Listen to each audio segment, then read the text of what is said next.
यानंतर मी नातेसंबंधाचा सन्मान आणि हक या विषयावर भाषण करण्यासाठी अबू बकर अली यांना आमंत्रित करतो की ते येथे येऊन आपला शानदार भाषण सादर करा।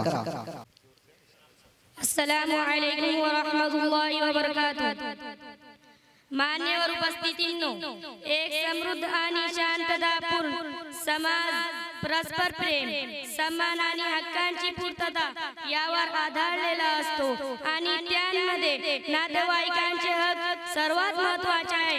आमच्या इस्लाम धर्माने आम्हाला आई वडील भाऊ बहीण जवळचे आणि दूरचे नातेवाईक यांच्याशी चांगले वर्तन करण्याचा आदेश दिला आहे। नातेसंबंध टिकवणे, त्यांचा सन्मान करणे आणि त्यांच्या हक्कांची पूर्तता करणे केवळ दुनियावी यशाचे साधन नाही तर ते परलोकातील उत्तम फळ देणारे आहे। दुर्दैवाने आज स्वार्थ आणि स्वहिताच्या मानसिकतेमुळे नातेसंबंध कमजोर होत आहे आणि मनामध्ये दुरावा वाढत आहे। आपण एकमेकांची प्रेम, सहानुभूती आणि सहकार्याची भावना ठेवली पाहिजे। जर आपण नातेवाईकांचे हक पूर्ण केले तर आपले कुटुंब बळकट होईल आणि आपले समाज प्रेम व शांततेचे प्रतीक बनेल। अल्लाह आपल्याला नातेसंबंधांचा सन्मान आणि त्यांच्या हक्कांची पूर्तता करण्याची तौफीक देवो।